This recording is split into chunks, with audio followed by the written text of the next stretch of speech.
Grandir au lieu de grossir, c'est une vision que Dany avait de l'entreprise, dans le sens qu'à un moment donné, tu deviens content, si je peux dire, à l'aise avec ce que tu as, ou est-ce que tu as amené ta petite graine que tu as semée en 93, tu sais, ce que c'est devenu. Tu fais, là, moi, ça me convient, je suis contente. Puis, Dany va avoir quand même beaucoup de succursales au fil des années, outre les 3 qui sont encore ouvertes. Puis, tu sais, d'avoir à fermer des boutiques, c'est quelque chose qui reste quand même douloureux. Elle avait beaucoup d'opportunités, justement, d'en ouvrir ici et là.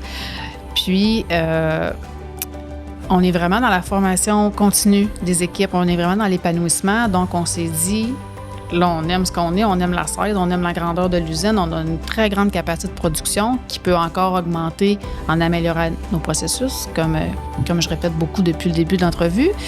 Donc, comment on peut mieux former nos gens encore, puis réduire leurs petits cailloux, leurs irritants, pour que naturellement, on en fasse plus, mais en faisant moins, en n'ayant pas à embaucher, en n'ayant pas à agrandir le local, en n'ayant pas à faire un 2e étage dans notre usine. Donc, grandir au lieu de grossir, c'était la vision qu'on avait. Diversico est fier de présenter Meilleur humain, meilleur monde. Parce que l'impact commence par l'intention.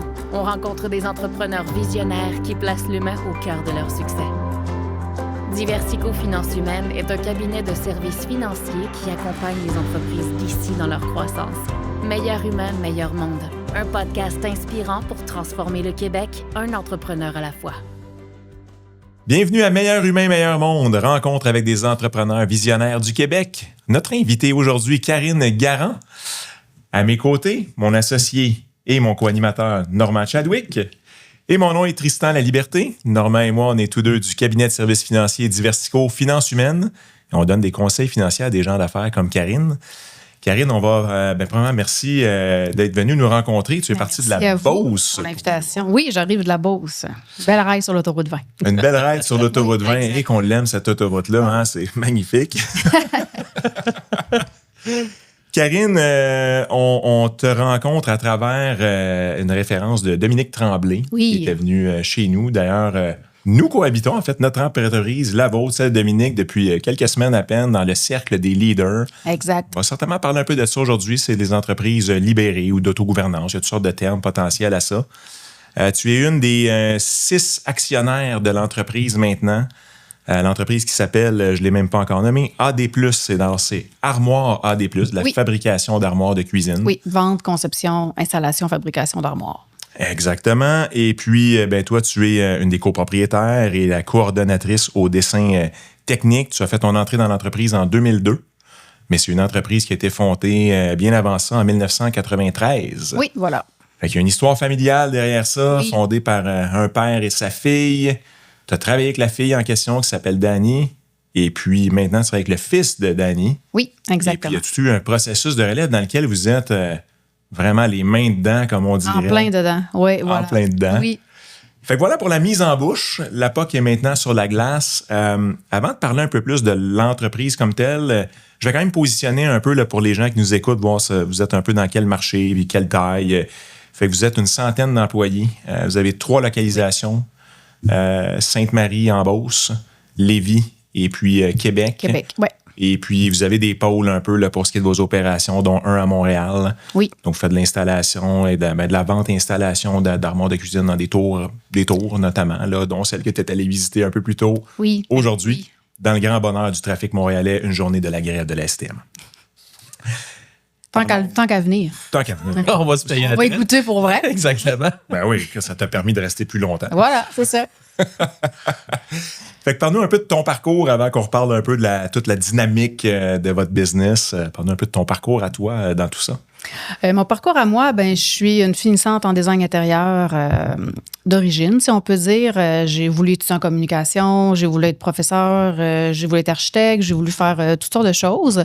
Puis, de fil en aiguille, j'ai débuté chez AD+, en 2002 avec une petite expérience en décoration. Donc, j'ai débuté aux ventes. C'est pas mal un peu le chemin quand on a étudié dans ça. J'ai fait des ventes pendant 2 ans. Suite à ça, j'ai quitté l'entreprise pendant 4 ans. Et puis, Dany, la cofondatrice propriétaire à l'époque, c'est c'est quelqu'un qui priorise la valeur vraiment du développement personnel qu'on appelle aujourd'hui l'épanouissement personnel chez nous. Et puis pour elle, être en contact et rester en contact avec les gens, c'est hyper important. Donc, en 4 ans que j'ai été partie, elle m'a rappelé environ 4 fois quand il y avait une opportunité qui se présentait pour revenir. Donc, elle disait « Hey, Karine, c'est encore bien. J'embaucherais une cuisiniste à Québec, j'embaucherais... puis là, j'étais pas prête, je disais non. Puis là, à un moment donné, elle a appelé en 2008. Puis, bon, Karine, à l'usine, ça nous prend quelqu'un au dessin. Je sais pas si c'est quelque chose que tu aimerais apprendre. Fait que je me sentais prête après ces années-là. Fait que j'ai dit, OK, je reviens. Donc, 2008, c'est comme la date de mon retour officiel. Je suis là depuis ce temps-là. Puis là, j'ai occupé vraiment beaucoup de postes dans l'entreprise parce que j'ai un constant besoin d'apprendre les choses. Donc, ça m'amène à m'intéresser à m'impliquer dans. Donc, de fil en aiguille, mais là, j'ai appris des ressources humaines, de l'administration un peu, faire de la facturation, faire des soumissions, faire le dessin, apprendre à connaître aussi le monde de la production, qui était différent du monde de la vente. Fait qu'avec tout ça, je me suis comme construit un peu un bagage de quelqu'un de très polyvalent, si on peut dire, au fil du temps. Et puis, ça m'a amené à devenir une personne clé dans l'entreprise, ce pourquoi je suis aujourd'hui actionnaire. Est-ce que tu travailles principalement à Sainte-Marie? Donc, Sainte-Marie, c'est non seulement une salle de montre, mais c'est surtout aussi votre lieu de fabrication. C'est là qu'est votre usine qui a subi plusieurs agrandissements, comme tu nous racontais. 38 000 pieds à peu près aujourd'hui. Oui, aujourd'hui, on est environ à 38 000 pieds carrés. Moi, en fait, je travaillais sur la route. Donc, Québec, Lévis, Sainte-Marie, c'est nos 3 salles de montre où est-ce qu'on fait vraiment notre vente B2C. Les maisons neuves, les rénovations. Puis, fait que moi, je me promène dans le fond pour être une présence auprès des équipes pour les 3 salles de montre. Puis, effectivement, j'habite Sainte-Marie. Donc, mon bureau, mon poste d'attache est vraiment là. Puis c'est juste à côté de l'usine. On est déménagé à côté de l'usine en 2020. Ça fait que ce qui crée une proximité aussi pour rester en contact avec ce qui se passe directement sur le plancher. Okay. Tu nous as dit tout à l'heure que tu t'imaginais faire une carrière en ci ou en ça, ou étudier en ci ou en ça. L'entrepreneuriat là-dedans, est-ce que ça avait déjà effleuré ton esprit ou pas du tout? Et j'ai envie de dire pas tant parce que dans mon entourage, j'avais pas nécessairement des gens qui étaient entrepreneurs ou on dirait que naturellement, puis peut-être à quelque part dans ça, des fois c'est toujours un peu épeurant de faire un saut dans l'entrepreneuriat. J'ai élevé mon fils toute seule. Dans le fond, je me suis séparée quand il avait 3 ans. Puis, son père est présent, c'est pas la question. Mais par contre, je l'ai comme eu avec moi toutes ces années-là. Donc, quand j'avais des idées parfois de petits projets, parce que oui, j'en ai eu, entre autres un projet de café, librairie, j'avais trop peur. J'ai jamais osé. La peur, c'est vraiment financier. La peur de manquer d'argent puis de ne pas pouvoir subvenir aux besoins de mon fils, pour moi, ça faisait comme pas de sens. Puis j'étais bien aussi chez AD+, avec Dany, l'équipe. Donc, en étant un peu, déjà à l'époque, avant de se dire officiellement autogéré, avant de reprendre le virage de culture, Dany, c'est pas quelqu'un qui avait le contrôle sur les gens, il n'y avait pas nécessairement de hiérarchie très définie. C'est quelqu'un qui laisse beaucoup de liberté puis qui cherchait à ce que les gens, naturellement, soient autonomes sans qu'on arrive à nommer que c'était une entreprise autogérée. Donc, déjà là, le côté un peu entrepreneur s'est mis en place. Puis là, c'est devenu du reprenariat, finalement. Qu'est-ce que Dany voyait chez toi pour t'appeler 4 fois, là, puis pas lâcher le morceau, comme on dit? Elle devait être très, très motivée à ce que tu reviennes. C'est une bonne question. Il faudrait peut-être lui demander la raison. Je pense que c'était peut-être un sentiment. Puis, je suis pas la seule avec qui elle a fait ça, évidemment. Là, il y a toutes les personnes à qui elle s'attachait plus particulièrement à garder contact. Puis, on appelle ça faire des fugues maintenant chez nous. Là. Puis, même que des fois, on va comme encourager ces fugues-là parce que le gazon peut sembler plus vert. Fait que vas-y. Essaie-le. S'il est plus vert finalement puis que tu es bien, tant mieux. Nous, c'est ce qu'on veut que tu sois bien. Si tu es plus heureux chez nous, c'est la vie aussi. Mais si jamais finalement le gazon il est pas si vert, il faut vraiment que tu n'hésites pas à revenir. C'est pas. Puis Dany, elle s'est fait challenger aussi beaucoup par ça, par d'autres entrepreneurs qui disaient mais voyons. Si tu reprends des gens qui veulent revenir, sont partis, qui mangent la chenoute puis qui s'arrangent, tu sais. Fait que, voyons, ça fait comme pas de sens. Elle était bonne, cette personne-là. Elle revient, elle est encore bonne.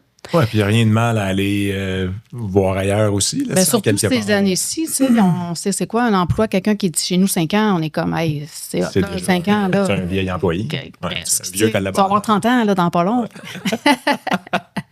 Fait que je sais pas ce qui a fait qu'elle m'a recontacté, mais je suis quelqu'un, justement, qui aime un peu la polyvalence, savoir beaucoup de choses. J'aime être impliquée dans les projets. J'étais quand même une très bonne vendeuse aussi. Je sais pas. Honnêtement, c'est une bonne question. C'est une bonne question. On va l'appeler. Mets-la sur le cellulaire, on va y demander. Exact. Parle-nous un peu de l'entreprise autogérée. Donc, c'était dans la vision de Dani, si on comprend bien. C'est elle qui a un peu eu cette vision-là, puis qu'elle l'avait fait quasiment de manière naturelle, sans le nommer. Mais parle-nous de comment ça s'est implanté. C'est quoi les ressources que vous avez, ou l'aide que vous avez eue pour tranquillement amener ce genre de culture-là, dont on entend de plus en plus parler sous une forme ou une autre? Oui, puis c'est vrai qu'il y a plusieurs façons de l'aborder, puis ça ne veut pas non plus nécessairement dire qu'une entreprise plus hiérarchique est une mauvaise entreprise. C'est plus un contexte d'intermédiaire puis de faire de l'interférence. Donc, Dani, ce qu'elle sentait, c'était vraiment qu'elle venait créer une interférence parce qu'elle a toujours voulu rester en contact avec l'équipe directement sur le plancher. Fait que quand tu mets en place une hiérarchie, naturellement, tu peux déranger le directeur si la présidente parle pas au directeur pour aller s'adresser à la personne sur le plancher. Dessus quelqu'un. Oui, fait qu'il y avait un peu de ça qui créait des irritations parfois à ces gens-là qui étaient comme en poste de supervision. Puis elle comprenait pas pourquoi non plus. Puis aujourd'hui, on trouve tellement ça évident, tu sais, effectivement, que c'est la marche à suivre, là, de pouvoir parler directement d'un problème ou solliciter un avis, ou tu sais, parce que c'est les gens qui savent, en réalité. Bien sûr. Donc, d'aller directement à la source, c'était vraiment ça qui la nourrissait. Puis, à l'école Entrepreneurship de Beauce, en 2016, elle a débuté un parcours. Puis, en écoutant diverses conférences, elle a commis le déclic que c'était ça, en fait, ce qu'elle cherchait à faire. Puis, ça n'existait pas dans ce temps-là vraiment beaucoup. Là. Je pense que c'était comme 3 entreprises. C'est très embryonnaire. On ne peut pas les chercher. Là. Tu sais, c'est comme par hasard, il y avait PMB à Saint-Henri, il y avait Rigitex, Lisa Fecto à Saint-Joseph. Donc, à la com, puis là, je veux pas non plus qu'on parle uniquement de Dani, sinon on l'invitera pour une prochaine fois. Mais comment elle a annoncé ça à l'équipe? Dans le fond, c'est qu'elle a déposé un sac de roches sur une table, puis elle a dit, ça, c'est ce que je porte comme entrepreneur, puis je veux plus porter ça seul. Je veux qu'on le porte ensemble. Parce qu'on sait ce que ça peut être aussi la solitude d'un entrepreneur, devenu seul actionnaire en 2016 face à une équipe de presque 100 personnes. Donc, c'est quand même quelque chose d'impressionnant quand on y pense. Puis, on a embauché des consultants, on s'est fait aider, on a organisé des rencontres, on a mis en place un comité métamorphose à l'époque avec comme différents piliers qu'on avait identifiés. C'est comme les gens dans l'entreprise qui se sont auto-votés pour choisir des personnes qui les représentent dans ce comité-là. On abordait des sujets comme la gestion des conflits, la prise de décision. On parle beaucoup de rémunération. Il y en a qui ouvrent leur charte salariale à tous. Fait qu'on avait comme des sujets qu'on voulait échanger, puis on organisait une rencontre, puis on parlait de ça, puis comment on le fait. Puis quand ça devenait un peu plus crunchy, là, on appelait un consultant. On disait, viens donc nous aider un petit peu. On a un petit peu ici qu'on aimerait creuser. Comment tu as vécu ça, toi, ce changement-là? Comment tu l'as moi, ça a été un peu une révélation parce que je me trouvais difficile à gérer pour un patron. J'étais comme, je suis pas fine. Tu sais, puis je n'arrivais pas à mettre des mots là-dessus ou j'avais pas un mauvais comportement, là, mais naturellement, je manquais je donnais pas de feedback à mon patron nécessairement. Indépendante, puis un peu... non, j'ai pas le mot que je veux utiliser, là. Rebelle? Secrète, peut-être? Peut-être rebelle, là. Pourquoi tu me demandes ça, là? Je suis en contrôle de ce que je fais, je rends les résultats, tu sais, mettons la confiance en moi que j'avais face à ça. Fait que, tu sais, pour moi, de ne plus avoir à juste me référer à quelqu'un pour faire approuver quelque chose que je savais parfaitement que c'était légitime, ça a comme fait, OK, cool, mais ça ne m'empêchera pas de continuer à bien faire mon travail. Mm-hmm. Fait que pour moi, ça a fait wow. Puis une de mes collègues aussi, c'est un peu la même chose. Quelqu'un de très indépendant qui avait été travailleur autonome et tout. Fait qu'avec Dani, on a comme formé un petit trio. Puis on est parti à la conquête de l'entreprise, si je peux dire ça comme ça. Puis là, petit à petit, il y a des gens qui adhéraient, puis qui cherchaient à comprendre. Il y a des gens qui ont dû quitter l'entreprise aussi parce que c'était comme la compréhension ne réussissait pas à se faire, c'est un peu trop rigide. Ça fait que finalement, ça s'est passé un peu comme ça. Fait que là, nous, on a amorcé la transformation, puis 7 ans plus tard, on a vécu toutes sortes de choses. Puis comment, tu sais, une des choses qu'on se fait demander, parce que nous-mêmes, on est, comme tu sais, là, dans ce genre de modèle-là, il y a une question qu'on se fait poser, alors je te la pose. Tu sais, des fois, les gens, on vient d'un peu une culture où on va rentrer à quelque part, puis on va gravir des échelons. Mais tu peux pas gravir des échelons s'il n'y a pas d'échelons. C'est ça, oui. Fait que comment tu crées le futur pour quelqu'un qui veut, oui, rentrer à quelque part, mais tu sais, grandir, évoluer, tu sais, faire grandir sa paye, toutes les choses assez normales que la personne veut en rentrant dans un emploi ou un autre. Comment vous rendez ça disponible avec pas d'échelon? Bien, en fait, concrètement, tu sais, des échelons, c'est une image parce qu'il y a quand même de la responsabilité dans n'importe quelle entreprise. Tu sais. Puis l'entreprise autogérée, bien justement, c'est pas juste un chaos avec tout le monde prend absolument toutes les décisions sur absolument n'importe quoi. C'est pas une anarchie. Des fois, c'est un peu ce que ça a l'air. Hein? Ça doit être anarchique, votre affaire. Puis, mais non, au contraire, c'est hyper structuré. Mais c'est sûr qu'il faut que tu mettes en place des outils pour que ce soit structuré. Ça ne l'est pas du jour au lendemain. Puis, tu sais, à cette heure, les dents nous grichent là, quand j'entends quelqu'un dire « Ouais, lui, il est rendu dans le business, là, tu l'appelleras. » Puis, mais je suis comme moi, je veux parler à la personne qui fait la chose. Je veux pas parler à son 8e boss au-dessus qui est rendu haut, tu sais. Fait que quand tu dis que quelqu'un est rendu haut, ça veut dire qu'il y a encore quelqu'un en bas. Ouais. Fait que, tu sais, visuellement, ça crée une image de supériorité, avoir le pouvoir sur des gens, tu sais, au lieu d'avoir le pouvoir avec les gens.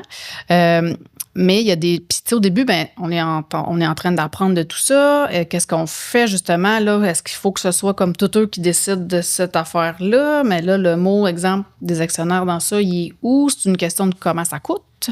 C'est une question, tu sais, il faut former aussi les gens à comprendre des fois ces problématiques-là, puis les enjeux de c'est quoi aussi être en affaires, parce qu'il faut continuer à être en santé financière. Exact. On est là quand même pour faire de l'argent. Si on veut embaucher des gens, il faut avoir de l'argent pour le faire.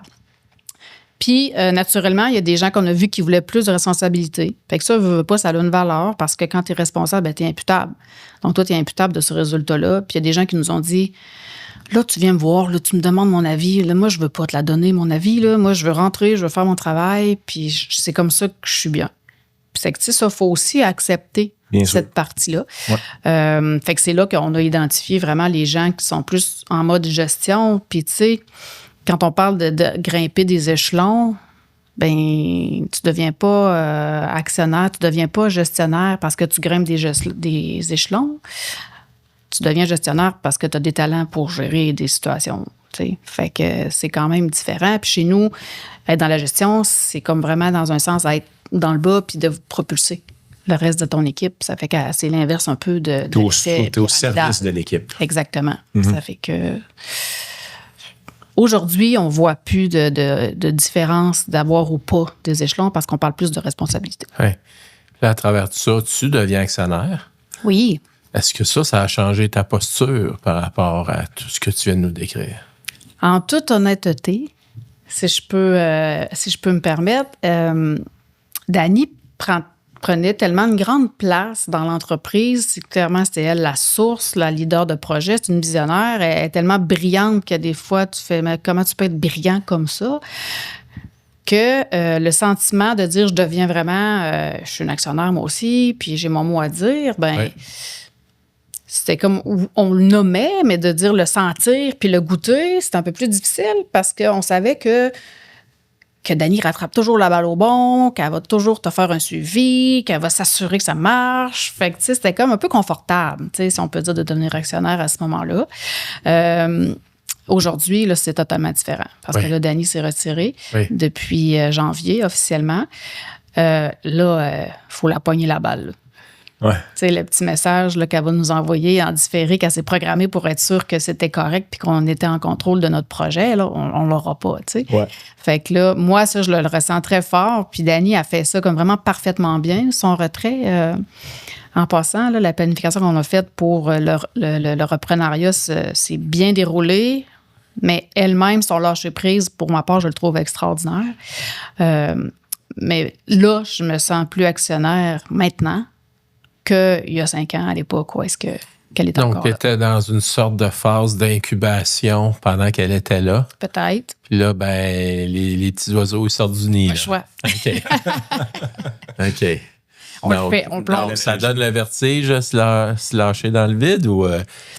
Un peu plus, mais tu sais, je veux dire, à l'équipe qu'on est, les 6, là, on a chacun vraiment nos forces, puis ça, ben, ça vient former un tout, tu sais, je dirais. Fait que ça, c'est pas inquiétant. C'est ça. stimulant. Es-tu en train de me dire que ça a pris 6 personnes pour remplacer Dani ou Non. ça n'a rien à voir? Je dirais pas ça. Non, je dirais pas ça. Parce que de toute façon, actionnaire ou pas, le rôle qu'on joue dans l'entreprise, il est primordial sur bien des aspects parce que, je veux dire, nos forces, on les met au service de l'entreprise encore. Fait qu'on est encore beaucoup les mains dedans à faire les choses. Oui. C'est sûr qu'on n'est pas les 6 à travailler sur l'entreprise. De toute façon, je pense que ça pourrait peut-être créer des situations où est-ce qu'on n'évoluerait pas dans le sens qu'on veut. Mais non, ça ne prend pas 6 personnes pour... ça en prend au moins 12, 13. Puis comment, écoute, de la gouvernance, ben, on comprend que c'est dans une entreprise autogérée. En même temps, les 6, vous avez peut-être plus d'imputabilité, disons, en votre caractère d'actionnaire, si on veut. Comment vous avez partagé ça à 6? C'est quand même rare qu'on voit 6 personnes. Tu sais, on voit des fois souvent 1. Assez souvent 2, assez souvent 3. 6, c'est quand même une bébite distincte. Comment vous êtes partagé justement les rôles, responsabilités, imputabilité, travail d'équipe dans tout ça? Bien, je ne parlerai pas au passé parce que c'est tellement récent qu'on est comme plus en train de voir comment ça va se dessiner, se définir. Puis c'est vraiment basé sur qu'est-ce qu'on fait dans l'entreprise, puis la plus-value que nous, on peut donner en tant qu'actionnaire, mais encadré par notre rôle concret dans l'entreprise. Fait que je pense que ça, au fil des prochains mois, on va voir ce qui va émerger naturellement, mais c'est sûr qu'il faut vraiment absolument... à un moment donné, on a fait une planification stratégique, puis on parlait de ça, la relève, puis j'ai demandé à Patrick, notre planificateur, j'ai dit, « Patrick, là, à quel point qu'il faut qu'on s'aime? » Puis pas parce qu'on s'aime pas, mais je veux dire, à quel point il faut qu'on s'aime parce que là, on devient toute une grosse équipe d'actionnaires. C'est important, c'est sérieux. Puis c'est Dani qui a choisi tout le monde qui est assis autour de la table ici. C'est pas nous qui avons décidé, hey, go, on se part une business. Fait que, tu sais, on est en train de se jauger un peu. Là, on écoute la réponse de l'autre. Je te juge-tu ou je l'accepte? Je te challenge-tu? Ou, fait que, tu sais, l'amour, c'est vraiment important. Puis moi, j'aime mes 5 actionnaires vraiment d'un amour profond. C'est des collègues aussi depuis... tu sais, c'est pas 2, 3 nouvelles personnes non plus qui ont intégré l'entreprise. Là. Fait que c'est des gens qui connaissent bien des plus, puis qui ont vraiment à cœur le succès de l'entreprise. Mais ça reste que c'est ça. Là, on est en train d'apprendre à faire grandir la confiance qu'on a entre nous pour pouvoir parler d'absolument tous les sujets là, en toute authenticité parce que sinon, à 6, si on se met à avoir des doutes, là, ça va devenir plate. Fait que ça a été quoi la réponse à Patrick à ta question? Est-ce qu'il faut s'aimer? Jusqu'à quel point faut-il s'aimer? Je m'en rappelle pas vraiment de ce qu'il a dit. Il a probablement dit c'est un mariage. C'est sûr qu'il a dit le mot mariage. Logiquement, le mot mariage signifie amour. Ouais. Quand même assez fort. Ouais. Fait qu'il a dit c'est un mariage, Karine. Oui, puis au lieu d'être un contrat de mariage, c'est une convention d'actionnaire. Voilà. Dans l'industrie dans laquelle vous êtes, il y a beaucoup de changements aussi. Là. On parle de robotisation, automatisation, l'intelligence artificielle. Comment vous vous positionnez là-dedans avec le style de leadership que vous avez? Puis, écoute, vous êtes une entreprise, ça dit tantôt, on est là pour faire des profits aussi. Comment on se positionne avec tout ce chambardement-là qui est en train de se passer?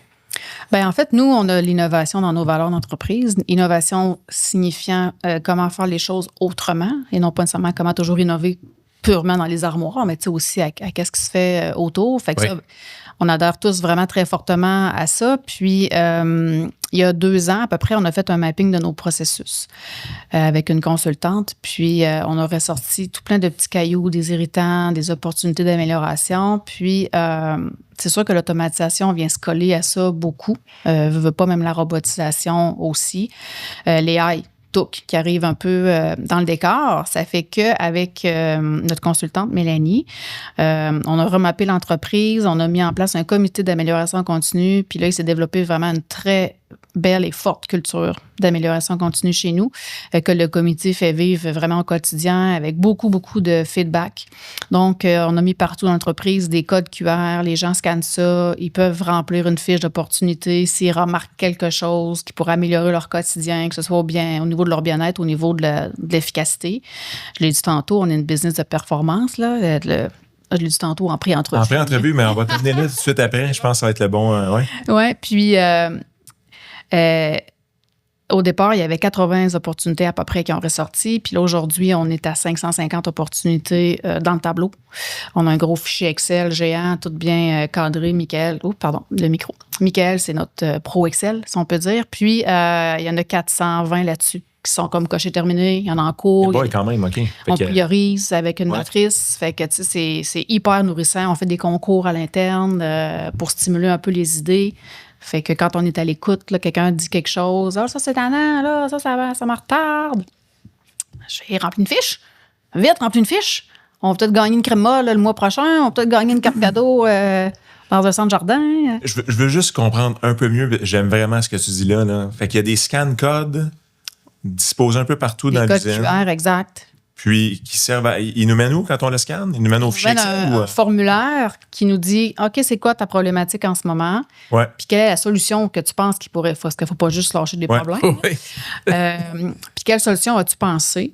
OK. Puis si toi, tu remarques quelque chose, mais que tu ne sais pas comment que ça se règle, ben, tu peux l'écrire. Tu peux dire, écoute, je ne sais pas comment que ça se règle. Puis ce qui est important aussi de dire, c'est que c'est pas parce que tu amènes une opportunité que tu tombes responsable de la régler. Parce que des fois, tu n'as pas les outils. Tu la nommes. Puis là, dans le fond, le rôle du comité, c'est de dire, c'est super bon, on le fait, on se donne un tel délai, on priorise avec la matrice. Maintenant, qui veut le prendre en charge? Puis là, ben, chaque mois, on fait un suivi sur l'avancement de ça. Puis on est comme très rigoureux. C'est toujours ça en entreprise autogérée, c'est la rigueur dans le feedback. Ça, quand tu restes rigoureux sur ton feedback, ben, les gens leur demandent encore plus de feedback, premièrement. Puis il ne faut jamais que tu perdes ça de vue parce que c'est là qu'après, ça peut diluer ton message. Puis c'est là aussi que la confiance peut baisser de la part des équipes s'ils ne reçoivent plus l'information en temps réel. OK, fait que parle-nous juste... j'aime vraiment ça. Fait que là, moi, là, je suis avec toi, là, puis je lâche cette patente à gosse-là, là, je m'en fâche tout le temps là-dedans, tous les jours, là, c'est pas efficace. Fait que là, attends un peu, là, remplis une fiche. Fait que là, let's go, on pogne le code QR, remplis la fiche. Ça tombe dans le major fichier Excel long de même. Et puis là, c'est priorisé. Mais je suis intéressé de l'histoire du concours. C'est quoi vos concours que vous donnez? Le concours, c'est pour être sûr que les gens continuent à s'intéresser à ça, à déposer des opportunités, parce que ce qu'on règle après, ben, on le nomme aussi. Puis, en 1 an, dans la première année qu'on a mis ça en place, nos bénéfices nets ont augmenté de 35 %. Fait que, tu sais, c'est quand même beaucoup. C'est majeur. C'est vraiment majeur comme augmentation. Puis, nous, on a une répartition de profit qui est en place aussi. Fait que, tu sais, à partir de ça, c'est ça qui fait qu'on peut aussi redonner une partie des sous à la gang. Donc, Michael, qui est coordonnateur vraiment du comité de l'amélioration, ben là, lui a eu l'idée de dire, on va faire des petits concours un peu spontanés. Donc, la personne, un mois, la personne qui a eu le plus d'idées, qui a déposé le plus d'opportunités, va se mériter un prix. Le mois d'après, c'est le département qui a soumis le plus d'idées. Le département qui en a réglé le plus, qui en a mis le plus terminé ce mois-ci, c'est lui qui gagne le prix. Wow, c'est vraiment... Vraiment inspirant. Tu viens de parler de l'augmentation des profits nets. Avez-vous observé sur d'autres secteurs, exemple, diminution du taux d'accident au travail? Le stress, l'indice de bonheur. Je sais pas. Est-ce qu'il y avait d'autres mesures où vous avez vu des améliorations critiques? Là? Bien, c'est une bonne question.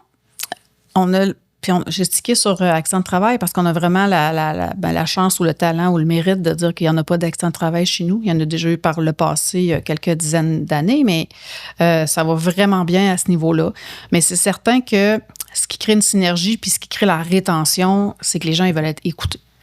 Puis, je l'ai dit, je le répète, mais ils veulent le feedback aussi. C'est bien beau dire, je t'écoute, je lis ta fiche, j'ai reçu, c'est cool. Mais tu sais, la boîte à idées là, qu'on voit partout, là, tu sais, puis que là, le monde met un papier une fois. Exact. faut pas laisser l'être morte ces choses-là. Fait qu'il faut vraiment donner du feedback puis dire, hey, c'était vraiment super ton idée, on l'a évalué. On ne pourra pas la faire malheureusement pour telle raison. Ou c'est un projet qu'on va reporter, mais on la garde dans le tableau. Puis le tableau, les gens, ils le voient chaque mois. Ils voient les KPI aussi, ce qu'on mesure, ce qu'on termine.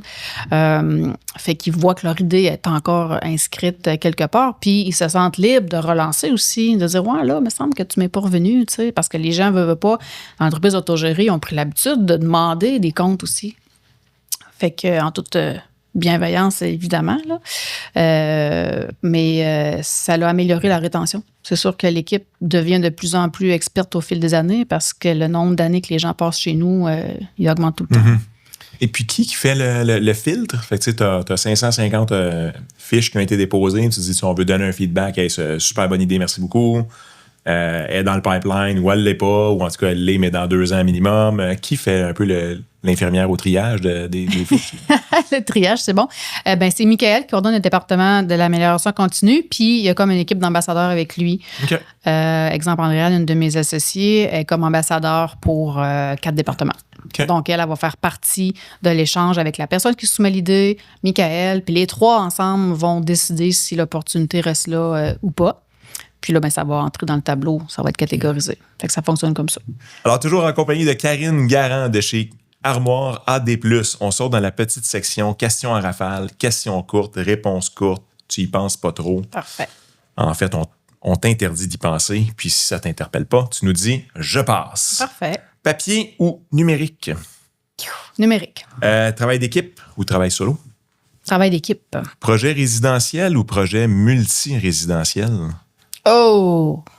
Hey, ça prend des deux. Prends les deux. C'est vraiment les gros cailloux et le sable qui vient compléter. C'est très bon. C'est bon, ça. Ouais. Ce qui te motive à te lever chaque matin? C'est un peu mon why, ça. C'est l'idée de savoir que je vais faire du bien à quelqu'un.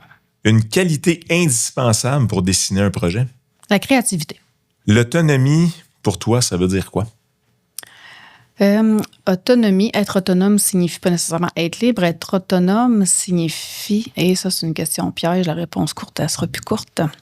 Être autonome, c'est être en maîtrise en étant conscient de ce qui nous entoure. Un livre entrepreneurial que tu recommanderais? Je lis pas beaucoup de livres de ce type-là. Un podcast, j'aime bien l'immobilier. Je m'intéresse à ça depuis peu de temps. Et puis, j'aime beaucoup les podcasts de MRX avec Nicolas Ray. Puis sinon, j'ai hâte de lire le livre de Dominique Tremblay, là, que je profite pour le plugger. Là. Un mot-clé quand on parle de travail d'équipe? Communication. Une grande fierté récente chez AD+. 2 choses, je dirais. C'est sûr que je suis très fière de comment se passe le reprenariat avec Dany, qui est encore hyper important dans l'entreprise. Puis, deuxième chose, c'est Sophia. Je veux dire, on peut pas passer à côté vraiment. Là. Ah oui, j'imagine. Leadership, en un mot, ça veut dire quoi pour toi? Accompagner. OK. Propulser. Ton défi préféré? Avoir une conversation difficile. C'est un défi, c'est grandissant. Meilleur humain, meilleur monde, ça veut dire quoi pour toi? Meilleur humain, meilleur monde, ça m'inspire un peu la communauté. Communauté, on fait partie de quelque chose. Ça ne veut pas dire qu'on habite dans la même communauté que tu es mon meilleur ami. Par contre, le respect est important. Donc, s'il y a le respect, naturellement, le monde va être meilleur. Je résumerais ça rapidement là, comme ça, communauté. Entreprise manufacturière, puis écoute, c'est même pas dans le plan d'entrevue, mais si tu me donnes la permission, je vais te lancer de quoi, puis on essaye. On l'essaye. La main-d'œuvre, main-d'œuvre étrangère, toute la politique d'immigration, on entend beaucoup parler ces temps-ci, des défis incroyables pour les employeurs. Comment ça se passe chez vous? C'est une bonne question. J'ai comme dans ma tête 0 ou 100. Là. Ça fait qu'on a un noyau très solide de gens qui sont là depuis longtemps. Oui. Puis on dirait que dans un milieu manufacturier, c'est comme le cap des 6 mois peut-être. Ou il y a comme un cap là, où est-ce que, exemple, le roulement peut sembler très intense, peut-être le 0,3 mois, si on peut dire. Oui. Puis des fois, dans l'urgence parce qu'une production, ça roule. Hein. Ça roule. Au ventre, on peut absorber un peu, on peut gérer un peu le flot des clients. Mais dans l'usine, là, c'est parce que c'est vendu, c'est dessiné, c'est mis en production, l'entrepreneur y attend pour telle date. Puis nous, notre réputation, c'est vraiment de livrer puis d'être hyper fiable là-dessus. C'est ce qui fait qu'on est fort à Montréal, même si on n'est pas nécessairement des moins chers. Puis là, ça roule, il faut produire. Fait que là, tu fais, là, je t'en crotte, viens, je t'essaie. Tu sais, viens, je t'essaie. Fait que quelqu'un se présente, viens, je t'essaie. Puis là, moi, j'essaie vraiment de coacher les gens qui procèdent à l'embauche, dont mon chum, qui est un rouge, comme on parlait un petit peu aussi tantôt en pré-entrevue. Donc, un peu impatient, qui veut que les choses bougent, avancent, puis est super bien intentionné, puis il adore l'entreprise. Fait que on essaie. Puis, dans le fond, le but, c'est de quand même identifier rapidement si la personne va venir se coller au poste, oui, savoir-faire, mais vraiment le savoir-être. Donc, aujourd'hui, je dirais qu'on est beaucoup moins tolérant au niveau du savoir-être. Puis c'est là que, des fois, le roulement peut sembler intense parce que si on détecte que quelqu'un n'adhère pas un comportement, des fois, on voit des comportements un peu ambigus. C'est comme, ben écoute, ça va bien, tu sembles compétent, mais par contre, faut coller à la culture ici. Là, c'est trop important. Puis regarde la gang autour de toi. Là, tu marches, là, ici, ça sent bon, le monde a du fun. On se fait visiter par plusieurs entreprises. Puis c'est spécial comment que les gens, naturellement, s'entraident, sortent un peu de leurs tâches. On équilibre notre flow, on développe la polyvalence. Fait que tant pis, tu sais, on va embaucher quelqu'un d'autre. Fait que ça vient créer un petit roulement, je dirais, en ce moment. Par contre, le noyau, après ça, de 1 an et plus, là, les gens restent. Ça devient solide. Ouais. On a parlé de performance un peu en pré-entrevue. Oui. Tu as nommé que vous avez utilisé l'outil Predictive Index. Oui. Puis, vous êtes tous des performants. Bref, parle-nous un peu de ça. On a failli en parler il y a comme quelques instants. Oui. Bien sûr qu'on ne manque pas cette courbe-là. Exact. Bien, c'est que ce test-là nous a permis d'identifier, justement, il y a comme un peu 4 cadrans dans le test. Je n'ai pas les détails exacts, mais on s'est rendu compte que 80 peut-être de l'équipe. Puis il y a peut-être, je sais pas, 60 personnes là, qui ont fait le test dans l'entreprise. Puis on a comme après ça donné de la formation aux gens sur les résultats. Puis c'est surtout l'objectif de ça, nous, c'est que les gens apprennent à se connaître puis à se respecter. Donc, tes 80 c'est des Performants. Des pressés. Des pressés performants. Oui. Okay. C'est ça. Il y a moi qui est dans l'humain tout seul dans mon petit casier, mais c'est pas parce que les autres sont pas humains. Mais disons que moi, ça ressort. Ça, c'est ta prépondérance, c'est ta couleur. Ouais, ça fait quelqu'un qui paraît que je suis différente. Puis je le remarque pas tant, mais en tout cas, je me le fais dire, je l'accepte. Mais c'est drôle. Puis ce qu'il faut faire, nous, en tant qu'entreprise, il faut répondre à ça.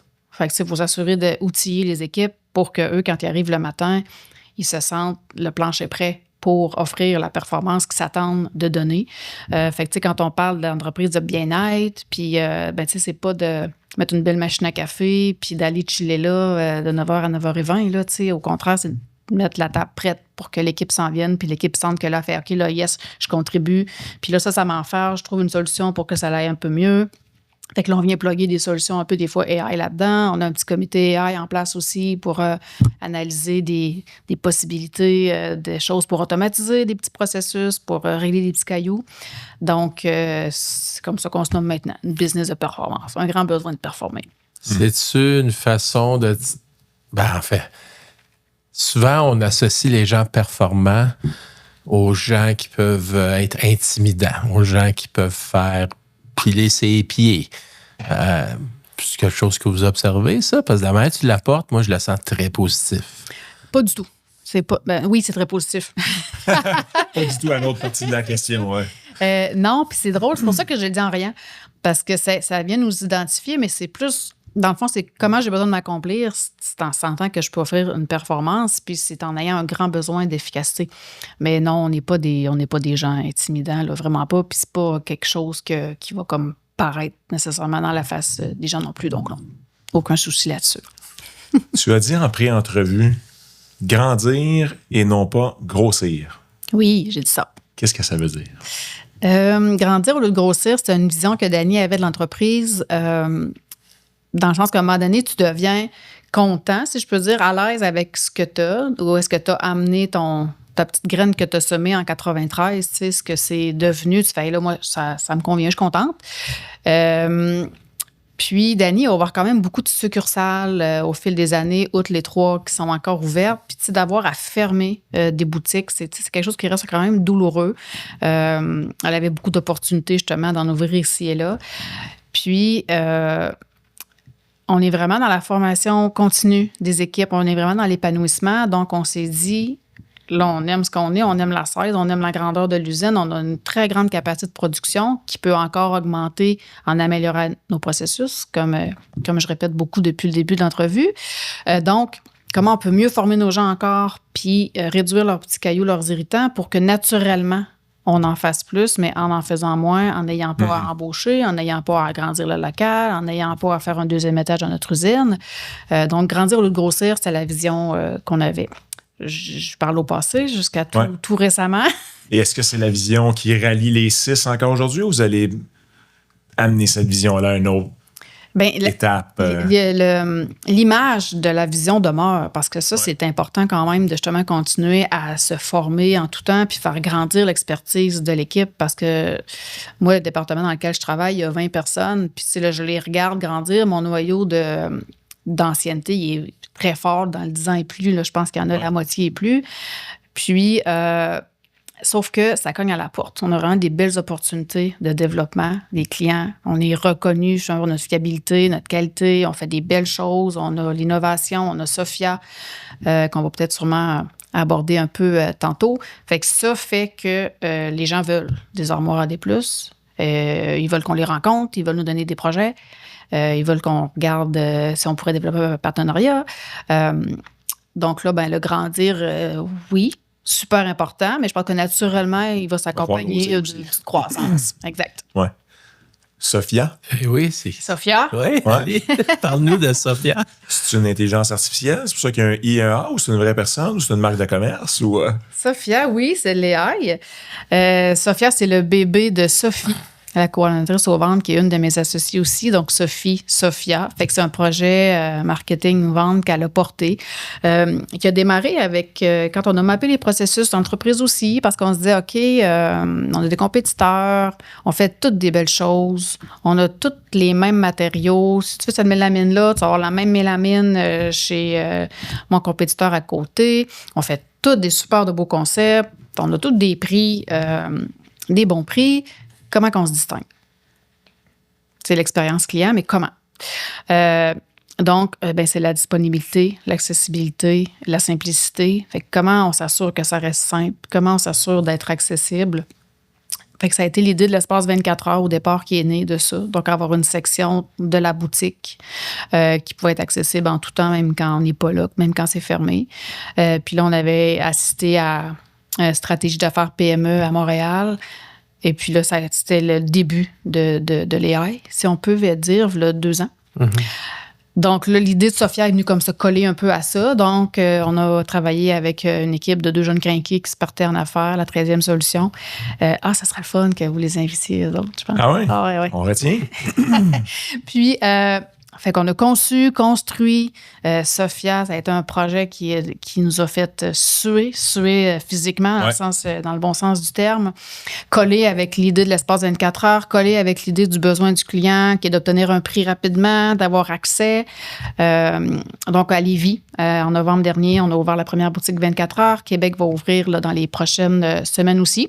Donc, le client se présente, Sophia l'accueille. Donc, c'est un avatar qui lui parle, qui échange avec lui pour lui dire bonjour. Vous avez comme 2 cuisines que vous pouvez visiter. Vous avez l'espace 2 heures seulement pour vous.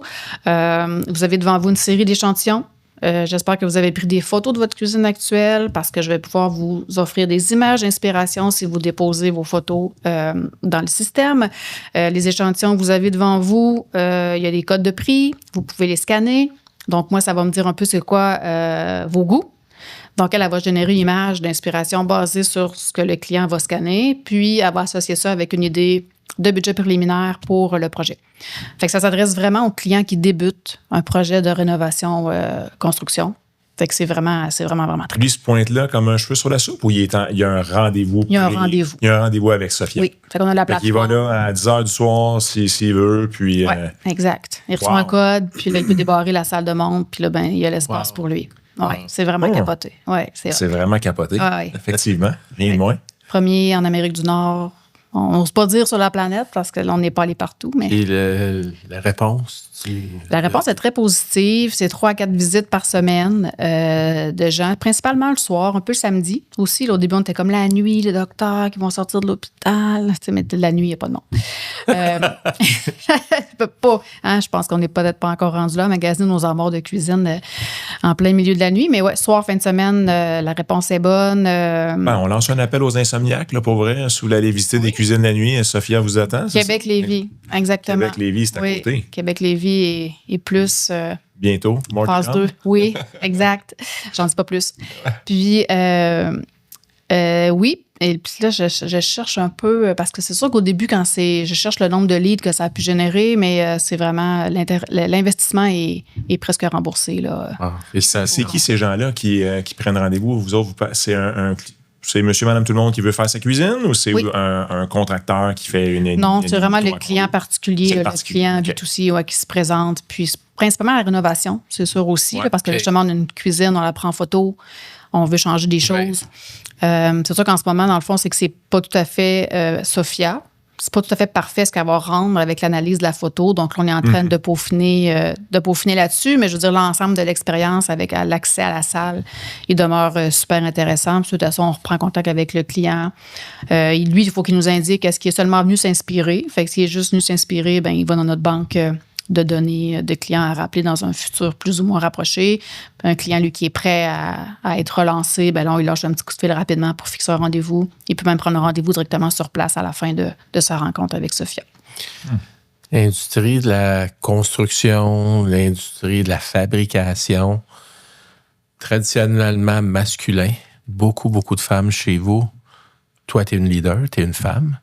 Comment c'est arrivé, ça? C'était un choix stratégique, un choix réfléchi? C'est arrivé par hasard? Puis comment est-ce que tu te sens une responsabilité particulière d'avoir ce rôle de leadership-là ou l'étiquette de leader à travers un monde d'hommes avec une armée de femmes? Oui, je dirais non. Tu sais, je sais pas si c'est générationnel, mais moi, la différence, je la sens pas. On est 3 hommes, 3 femmes actionnaires en date d'aujourd'hui. Puis c'est ça, c'est à peu près la moitié des gens de l'équipe, même à la production, qui sont des femmes. Mon objectif, ce que j'aimerais, puis l'automatisation nous amène vers ça, c'est de faciliter nos postes pour avoir encore plus de femmes qui pourraient les faire. Parce que là, il reste l'aspect force physique, que pas à un moment donné, on est moins forte, là, ça ne le cachera pas. Les caissons, c'est lourd, la mélamine, c'est lourd. Donc, on cherche à améliorer ça. Dany, c'est drôle parce que la semaine passée, Dany en parlait. Elle disait, quand j'ai commencé, là, elle était toute seule de femme dans ce milieu-là de construction. Là, sur les chantiers, c'est majoritairement encore des hommes. Mais on se sent pas imposteur d'arriver où que ce soit. Là. Je dirais en ce moment, puis moi, je vois absolument aucune différence. Puis je pense pas que la décision était stratégique non plus. Là. Je pense que c'était simplement un phénomène naturel, là, basé plus sur les compétences des personnes que... Est-ce que vous voyez porter un certain flambeau pour dire, hey, écoute, t'as ta place ici? Là? En tant que femme? Oui. Hey, je sais pas, peut-être. On dirait que pour moi, je sais qu'on parle beaucoup des femmes entrepreneurs, puis il faut faire notre place, puis je sais qu'il y a encore peut-être un peu d'injustice dans ça. Je me penche pas beaucoup sur la question. Mais je pense qu'à un moment donné, il va peut-être falloir faire abstraction de ça puis dire je suis entrepreneur, point. Oui. Et non pas entrepreneur ou entrepreneur. Tout à fait. Ça, c'est comme mon mode de pensée, mais je sais que c'est pas tout le monde qui pense comme ça. Revenons un peu à Karine. Fait que tu nous as dit tantôt que à partir du moment où Dany a quitté, entre autres, là, vous êtes maintenant les 6, c'est un peu là que tu as vraiment chaussé les bottines de l'actionnaire puis de l'entrepreneur, justement. Puis là, vous avez des beaux projets en cours, une entreprise qui continue de grandir. Dans quoi et de quelle manière tu te formes pour être à la hauteur du futur que vous développez en équipe? Bien, c'est sûr que moi, en quelque part, parmi les 6, en ce moment, je suis porteuse de la culture de l'entreprise. Fait que moi, c'est sûr que c'est là-dessus que je veux continuer à me former. Je fais partie d'un cercle d'échange qui est le cercle des leaders, où on est des entrepreneurs... tous en culture autogérée, peu importe comment on la nomme. Fait que ça, pour moi, c'est hyper important parce que c'est ça qui qui crée l'adhésion, c'est ça qui crée la rétention, puis en ce moment, c'est ça qui génère les profits. Tu sais, j'irais jusqu'à dire ça. Fait que ça, c'est quelque chose qui me tient à cœur, puis c'est là-dessus que moi, j'alignerais vraiment mon focus pour les prochaines années, être encore plus présente pour... tu sais, là, moi, je coordonne un département de 20 personnes, fait que je suis très présente avec eux, mais j'aimerais ça être présente comme ça pour les 100 personnes. Ouais. Oui, exact. Tu sais, j'aimerais ça avoir cette disponibilité-là. Il faut que ça ait une plus-value, évidemment. Là. Demain matin, je ne commencerai pas à faire que ça. Mais il faut que je trouve des opportunités à saisir pour aborder des fois des sujets avec certaines personnes pour continuer à faire grandir un peu notre culture à travers ça. Parce qu'on est quand même très différents dans notre business. On a une usine, on a des vendeurs, on a des chargés de projet qui peuvent être des ingénieurs, on a des gens sur la route, on a toutes sortes de types de personnalités. Fait que c'est sûr que de dire à tout le monde, ouf, on est autogéré, voici comment ça marche, tu te réfères dans le drive, tu as un document. T'sais, le gars dans l'usine, lui, le drive, là, il n'en a rien à foutre. Là. Ouais. Fait qu'il faut trouver des modes de communication qui vont réussir à rejoindre chaque personne. Puis, naturellement, ce qu'on a constaté aussi avec Martin Delarosville, qui est venu faire un petit bout de chemin avec nous à un moment donné, lui, il nous a comme appris le concept des microcultures. Puis ça a comme fait vraiment wow. Fait que là, on a identifié les microcultures, puis on a adapté notre langage à ces microcultures-là, puis on a mis en place des modes de communication qui fitaient aussi avec ces microcultures-là. Fait qu'un courriel qu'on vient à des personnes... Microcultures, c'est des petits groupes de personnes que tu tentes de rejoindre dans ta gang, dans ta gang des collègues. De par ce qu'ils font dans la vie. Tu sais, c'est sûr qu'une équipe de prod, c'est différent. C'est tout le temps occupé de 7 à 4. Fait que si tu veux les rencontrer, il faut que tu les rencontres comme en fin de journée ou en début de journée. Tu peux pas organiser un Zoom à 9 h. Tu sais, un vendeur, l'horaire est flexible, travaille de soir, de fin de semaine. Les dessinateurs sont au bureau de 7 à 4, puis ne dérangez pas trop là-dedans. Ils sont hyper structurés, super rigoureux, c'est ce qu'on leur demande. Puis ce que se dessine pour moi de façon un peu plus claire, ben c'est quand même clair depuis un petit bout de temps, mais entrepreneur, repreneur, c'est quand même assez différent. Fait que, tu sais, moi, je me sens très repreneur chez AD+. Puis j'identifie aussi les entrepreneurs chez AD+. Puis ça prend un peu des deux pour continuer à propulser, je dirais, l'entreprise. Fait que là, je suis comme en train de lire un peu là-dessus. J'écoute des podcasts sur les entrepreneurs pour voir un peu comment ils parlent, puis c'est quoi leurs enjeux, c'est quoi leurs projets. Ça ressemblerait à ça, je te dirais. Super. Est-ce que tu me crois si je te dis que ça fait 45 minutes qu'on est ensemble? Ah! On te l'avait dit d'entrée de jeu que ça allait passer comme... J'ai même pas parlé de mes chiens encore! Mais non, on y arrivait. Okay. On y arrivait. Écoute, l'entrevue tire à sa fin. En fait, elle est à toute fin pratique terminée. J'ai vraiment plusieurs coups de cœur, mais vraiment, mon préféré, c'est Sophia.